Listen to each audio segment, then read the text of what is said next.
ಬೇಸಿಗೆ ಆರಂಭಕ್ಕೂ ಮುನ್ನವೇ ರಾಜ್ಯದಲ್ಲಿ ಕುಡಿಯುವ ನೀರಿನ ಸಮಸ್ಯೆ ಎದುರಾಗಿದೆ. ಅದರಲ್ಲೂ ರಾಜ್ಯ ರಾಜಧಾನಿ ಬೆಂಗಳೂರಿನಲ್ಲಿ ಕುಡಿಯುವ ನೀರಿಗಾಗಿ ಹಾಹಾಕಾರ ಎದ್ದಿದೆ. ಈ ಬಗ್ಗೆ ಮಾತಾಡಲಿಕ್ಕೆ ಕಾವೇರಿ ನೀರಾವರಿ ತಾಂತ್ರಿಕ ಸಮಿತಿಯ ಸಂಚಾಲಕರಾದಂಥ ಎಂ ಲಕ್ಷ್ಮಣ್ ನಮ್ಮ ಜೊತೆಗಿದ್ದಾರೆ. ಸರ್, ಬೇಸಿಗೆ ಇನ್ನೂ ಸಹ ಆರಂಭ ಆಗಿಲ್ಲ, ಈಗಾಗಲೇ ರಾಜ್ಯದಲ್ಲಿ ಕುಡಿಯುವ ನೀರಿನ ಸಮಸ್ಯೆ ಎದುರಾಗಿದೆ, ಏನು ಕಾರಣ? ಅಲ್ಲ, ಈ ಸರಿ ಮಳೆನೇ ಬೀಳಲಿಲ್ವಲ್ಲ. ಬರಗಾಲ ಲಾಸ್ಟ್ 2023 ಜನವರಿಯಿಂದನೇ ಶುರುವಾಯ್ತದು. ಮಳೆ ಫೇಲ್ಯೂರ್ ಆಯಿತು. ಇಡೀ ದೇಶಾದ್ಯಂತ ಮಳೆ ಫೇಲ್ಯೂರ್ ಆಗಿದ್ದು ನಾವು ಕಂಡಿದ್ದೀವಿ. ಸುಮಾರು 60% ಮಳೆನೇ ಆಗಲಿಲ್ಲ ಈ ಪ್ರಾಂತ್ಯದಲ್ಲಿ. KRS, ಕಬಿನಿ, ಆರಂಗಿ ಮತ್ತು ಹೇಮಾವತಿ 4 ಡ್ಯಾಮ್ಗಳು ಕಾವೇರಿ ಜಲಾನಯನ ಪ್ರದೇಶದಲ್ಲಿ ವ್ಯಾಪ್ತಿನಲ್ಲಿ ಏನು ಬರ್ತವೆ, ಒಂದು ಡ್ಯಾಮು ಫಿಲಪ್ ಆಗಲಿಲ್ಲ. ಎಲ್ಲ ಅರ್ಧಂಬರ್ಧಂ ಫಿಲಪ್ ಆಗಿದ್ದು. ಒಟ್ಟು 115 TMC ಕೆಪಾಸಿಟಿ ಇರುವಂಥ ಡ್ಯಾಮ್ಗಳಿವು.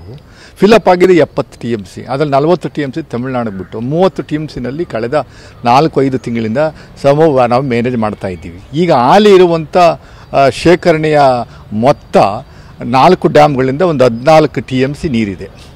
ಅಂದರೆ ಡ್ರಾಯಬಲ್ ವಾಟರ್ ಕುಡಿಯುವಂಥದ್ದಕ್ಕೆ ಮತ್ತು ಹೊರಗಡೆ ತಗೊಳ್ಳುವಂಥದ್ದಕ್ಕೆ ಅವಕಾಶ ಇರುವಂಥದ್ದು 14 TMC. ಇನ್ನು 4 ತಿಂಗಳು ಬೇಕು ನಾವು ಮ್ಯಾನೇಜ್ ಮಾಡಬೇಕು. ಮತ್ತು ಮಾನ್ಸೂನ್ ಶುರುವಾಗದೆ ಜೂನ್ ಎಂಡ್ಗೆ ಕೇರಳದಿಂದ ಶುರುವಾಗಿ ಕರ್ನಾಟಕಕ್ಕೆ ಬರಬೇಕು, ಮಡಿಕೇರಿಗೆ. 4 ತಿಂಗಳಿಗೆ ನಾನು ಒಬ್ಬ ಟೆಕ್ನಿಕಲ್ ಎಕ್ಸ್ಪರ್ಟ್ ಆಗಿರೋದು ನಮ್ಮ ಕ್ಯಾಲ್ಕುಲೇಷನ್ ಪ್ರಕಾರ ಒಂದು ದಿವಸಕ್ಕೆ ಬರೀ ಬೆಂಗಳೂರಿಗೆ 200 MLD 2000 MLD ಬೇಕು, ಮೈಸೂರಿಗೆ 400 MLD ಬೇಕು, ಮತ್ತು ಇತರೆ ಪ್ರದೇಶಗಳಿಗೆ ಅದೊಂದು 600 MLD ಬೇಕು. ಒಟ್ಟು 3000 MLD ದಿನನಿತ್ಯ ನೀರಿನ ಅವಶ್ಯಕತೆ ಇದೆ. ಕುಡಿಯೋ ನೀರಿಗೆ ನಾನು ಹೇಳ್ತಾ ಇದ್ದು 3000 MLD ನೀರನ್ನು ಆಯಾ ಮನೆಗಳಿಗೆ ತಲುಪಿಸ್ಬೇಕು ಅಂದರೆ 6000 MLD ರಿಲೀಸ್ ಆಗಬೇಕು.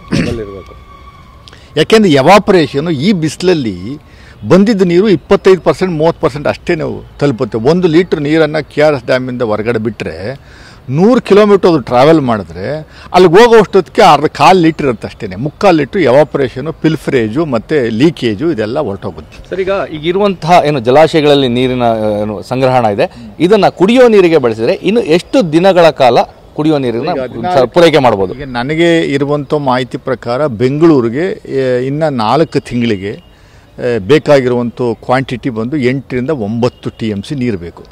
ಮೈಸೂರು ಮತ್ತು ಇತರೆ ಪಟ್ಟಣ ಪ್ರದೇಶಗಳಿಗೆ ಅದಕ್ಕೆ ಒಂದು 5-6 TMC ಬೇಕಾಗುತ್ತೆ. 14 TMC ನೀರಿದೆ.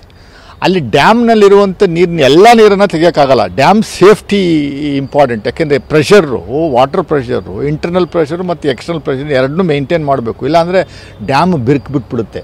ಕನಿಷ್ಠ ಮಿನಿಮಮ್ ಕ್ವಾಂಟಿಟಿ ವಾಟರ್ ಇರಲೇಬೇಕು. ತಾವು ಹೇಳಿದಾಗೆ ಕಬಿನಿನಲ್ಲಿ ಈಗ ಅವರು ನೀವು ಮಾಹಿತಿಯನ್ನು ತಗೊಂಡ್ರೆ 12 TMC ನೀರಿದೆ ಅಂತ ಬರ್ತದೆ. ಅಂದರೆ ಈ ಸುಮಾರು ಒಂದು 15-20 ಕಿಲೋಮೀಟ್ರ್ ಬ್ಯಾಕ್ ವಾಟರ್ನು ಸೇರಿಸಿ ಅವ್ರು ಹೇಳ್ತಾ ಇರುವಂಥದ್ದು. ಆ ಬ್ಯಾಕ್ ವಾಟರ್ನೇ ಡ್ರಾ ಮಾಡೋಕ್ಕೆ ಬರೋದಿಲ್ಲ. ಸೊ ಅಲ್ಲಿ ಲಭ್ಯ ಇರುವಂಥದ್ದು ಹೊರಗಡೆ ತೆಗೆದುಕೊಳ್ಳುವಂಥದ್ದಕ್ಕೆ ಅವಕಾಶ ಒಂದು 2ರಿಂದ 2.5 TMC ಅಷ್ಟೇ. 2.5 TMC ನೀರನ್ನು ನೀವು ಬೆಂಗಳೂರಿಗೆ ಬಿಡಬೇಕು ಅಂತಂದರೆ ಬೆಂಗಳೂರಿಗೆ ಹೋಗೋಷ್ಟೊತ್ತಿಗೆ 3/4 TMC ಆಗುತ್ತೆ, 1/4 TMC ಹೊರಟೋಗುತ್ತೆ. 1-1.5 TMC ಎವಾಪರೇಷನ್ ಮೂಲಕ ಹೋಗುವಂಥದ್ದು ಫಿಲ್ಪ್ರೇಜ್ ಆಗುತ್ತೆ. ಮತ್ತು ಬೇರೆ ಕಡೆ ನೀರನ್ನ ಹಳ್ಳಿಯವರು ಹಾಯಿಸ್ಕೊಳ್ಳುವಂಥ ಕೆಲಸವನ್ನು ಮಾಡ್ತಾರೆ. ಅದರಿಂದ ಇದು ಬಹಳ ಗಂಭೀರವಾದಂಥ ಒಂದು ಪರಿಸ್ಥಿತಿ ಇದೆ. ಜನಸಾಮಾನ್ಯರು ಅದಕ್ಕೆ ಕೋಪರೇಟ್ ಮಾಡಬೇಕು.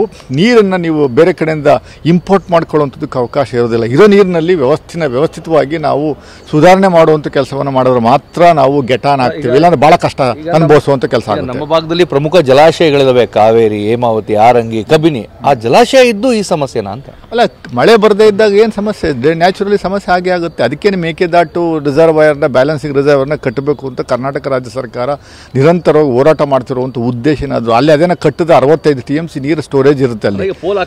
ಅದೇನೇ ಮಳೆಗಾಲದಲ್ಲಿ ಹೆಚ್ಚಿನ ನೀರನ್ನು ನಾವು ಇಳ್ಕೊಳಕ್ಕಾಗಲ್ಲ. ತಮಿಳುನಾಡಿಗೆ ಬಿಡಬೇಕು, ತಮಿಳುನಾಡು ಹಿಡ್ಕೊಳಕ್ಕಾಗಲ್ಲ, ಇದಕ್ಕೋಗುತ್ತೆ, ಸಮುದ್ರಕ್ಕೆ ಹೋಗುತ್ತೆ. ಲಾಸ್ಟ್ ಟೈಮು ಮಳೆ ಬಿದ್ದ 2023ರಲ್ಲಿ 2022-23ರಲ್ಲಿ ಸುಮಾರು 400 TMC ನೀರು ಸುಮ್ಮನೆ ಸಮುದ್ರಕ್ಕೆ ಪೋಲಾಯಿತು. ಎಕ್ಸಸ್ ಬಂದ್ಬಿಡ್ತು. 750 TMC ನೀರಷ್ಟು ಸಂಗ್ರಹ ಆಗಿತ್ತು ಈ ಕಾವೇರಿ ಜಲಾನಯನ ಪ್ರದೇಶದಲ್ಲಿ. ನಾವು ಹಿಡಿದು ಇಟ್ಕೊಳ್ಳೋಕ್ಕಾಗಿದೆ ಬರೀ 300 TMC. 400 TMC ಸುಮ್ಮನೆ ಸಮುದ್ರಕ್ಕೆ ಹರಿದೋಯ್ತು, ಇಟ್ಕೊಳ್ಳೋಕ್ಕೆ ಆಗಲಿಲ್ಲ. ಅದಕ್ಕೆ ಮೇಕೆದಾಟು ಬ್ಯಾಲೆನ್ಸಿಂಗ್ ರಿಸರ್ವರ್ ಬೇಕು ಅನ್ನುವಂಥದ್ದು ವಾದ. ಎಲ್ಲರಿಗೂ ಅನುಕೂಲ ಆಗುತ್ತೆ. ಮೇಕೆದಾಟು ಕಟ್ಟೋದ್ರಿಂದ ಬರೀ ಬೆಂಗಳೂರಿಗೆ ಮಾತ್ರ ಅನುಕೂಲ ಆಗುವಂಥದ್ದಲ್ಲ, ಈ ಡ್ಯಾಮ್ಗಳ ಮೇಲೆ ಬೀಳುವಂಥ ಪ್ರೆಷರು ಕಮ್ಮಿ ಆಗುತ್ತೆ. ಇಲ್ಲಿನ ನೀರನ್ನು ನಾವು ಸ್ಟೋರ್ ಮಾಡ್ಕೊಳ್ಳುವಂಥದ್ದಕ್ಕೆ ಅನುಕೂಲ ಆಗುತ್ತೆ. ಅಂದರೆ ಇರುವ ಜಲಾಶಯಗಳು ಇದ್ದು ಇಲ್ಲದಂತಾಗೋಗಿದೆ ಅಲ್ವಾ ಅಂತ? ಅಲ್ಲ, ಅದು ಮಳೆ ಬೀಳದೇ ಇದ್ದಾಗ ನ್ಯಾಚುರಲಿ ಅದು ಹಾಗೆ ಆಗುತ್ತೆ. ಆಮೇಲೆ ಸ್ಟೋರೇಜ್ ಮಾಡ್ಕೊಳಕ್ಕೆ ಆಗ್ತಾ ಇಲ್ಲ, ಅದೇ ಸಮಸ್ಯೆ ಆಗ್ತಾ ಇರೋದು. ನೋಡಿ, ನಮಗೆ 240 TMC ನೀರು ನಮ್ಗೆ ಅಲಾಟ್ ಆಗಿರುವಂಥದ್ದು. ಅವ್ರು ತಮಿಳುನಾಡಿಗೆ ಬಿಡಬೇಕಾಗಿರೋದು 177 TMC.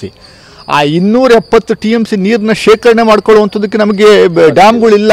4 ಡ್ಯಾಮ್ಗಳ ಕೆಪಾಸಿಟಿನೇ ಬರೀ 115 TMC ಅಷ್ಟೇನೆ. ಇನ್ನು ಮಿಕ್ಕಿದ್ದನ್ನ ತಾನಾಗಿ ಆಟೋಮೆಟಿಕ್ ಬಿಡಲೇಬೇಕಾಗಿರುವಂಥ ಒಂದು ಪರಿಸ್ಥಿತಿ ಮಳೆಗಾಲದಲ್ಲಿ.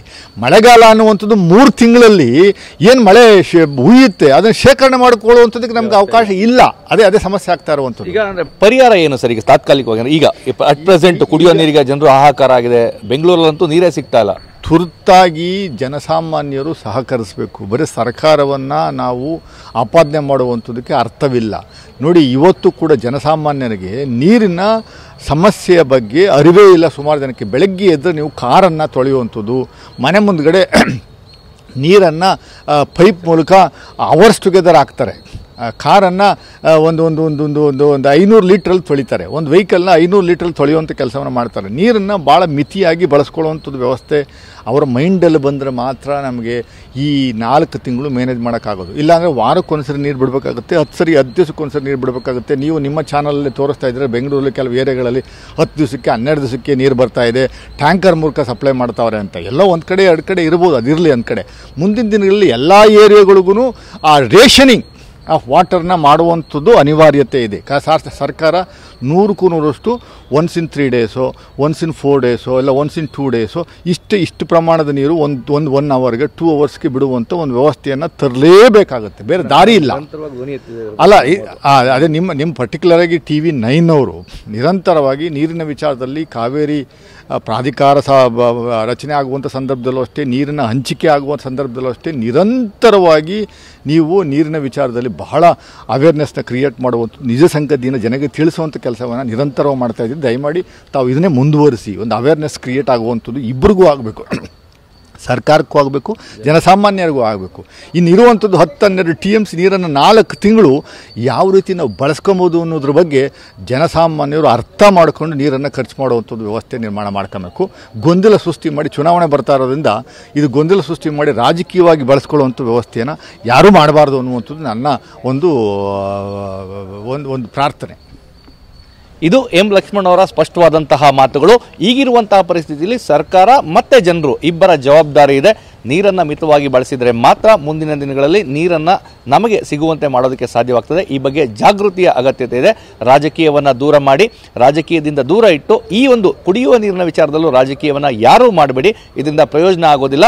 ನೀರನ್ನು ಉಳಿಸುವ ಕಡೆ, ನೀರನ್ನು ಬಳಸುವ ಕಡೆ ಗಮನ ಕೊಡಿ ಅನ್ನೋದು ಮಾತನ್ನ ಹೇಳಿದ್ದಾರೆ. ಕ್ಯಾಮ್ರಾ ಪರ್ಸನ್ ರಘು ಜೊತೆ ರಾಮ್, TV9 ಮೈಸೂರು.